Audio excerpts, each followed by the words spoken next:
Mga katrops, welcome back ulit kayo sa aking channel Sports React PH at ngayon nga ay pag-uusapan natin ang balitang may pag-asa pa rin nga ang San Antonio Spurs na makapasok sa playoffs sa kabila ng pagiging average nila na contender.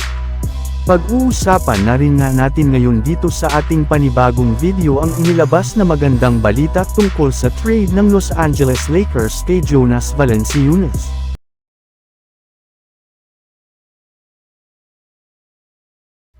Ginawa na nga sana mga katrops, kahapon ni Victor Wembanyama ang lahat ng kanyang makakaya upang mabuhat lamang ang San Antonio Spurs sa kanyang kauna-unahang Christmas game.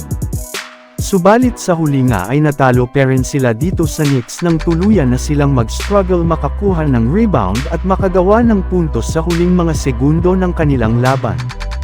At halos pare-pareho nga ang storya ng nga nakalipas na laro ng Spurs dahil bagamat man nakakasabay ang kanilang team sa simula ay parati rin naman nga sila nahihirapan pagdating ng clutch time na siyang nagiging rason ng kanilang pagkatalo.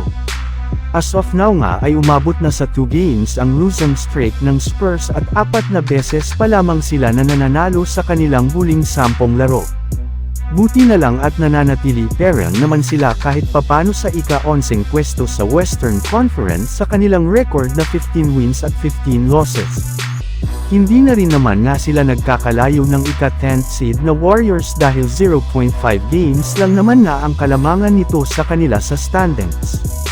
At kung sakali man na makabawi ang Spurs sa kanilang mga susunod na laro ay possible nga malampasan na nila ito. Samantala pumunta naman tayo sa ating sunod na pag-uusapan ngayon sa inilabas na magandang balita tungkol sa trade ng Los Angeles Lakers kay Jonas Valanciunas. Mismong si Coach JJ Redick na nga ang nagsabi sa kanyang interview sa media na wala pa rin naman nga daw po magandang update ang may lalabas ng Los Angeles Lakers sa kanilang mga center na nagtamo ng injury kagaya na lamang nina Christian Wood at Jackson Hayes. Sa ngayon nga ay nananatili silang out indefinitely sa kanilang lineup dahil may ini-ida pa rin naman nga sila hanggang ngayon. Hindi pa rin naman nga nakakasama ang dalawa ito sa kanilang mga practice which is hindi magandang senyales para sa kanilang kupunan. At habang hindi pa nga nakakapaglaro ang dalawang ito ay napipilitan nga ang Lakers na gumamit ng mga small ball lineup na siyang rason bakit kinakain sila parati sa ilalim ng basket.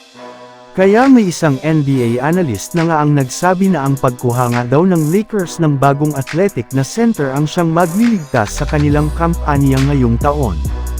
Maging ang ilang mga Lakers fans nga ay tinutulak na rin ang ganitong ideya. Pero mismong ang general manager na nga ng Lakers na si Rob Pelinka ang nagsabi na simula pa lamang nga ay isang bigman na ang kanilang gusto na makuha sadyang naghihintay lamang nga sila ng tama at saktong oras para makuha ito ngayong season. Ibig sabihin, plano pa rin nga ng Lakers na ipagpatuloy ang pagkuha nila kay Jonas Valanciunas mula sa Washington Wizards bago sumapit ang trade deadline.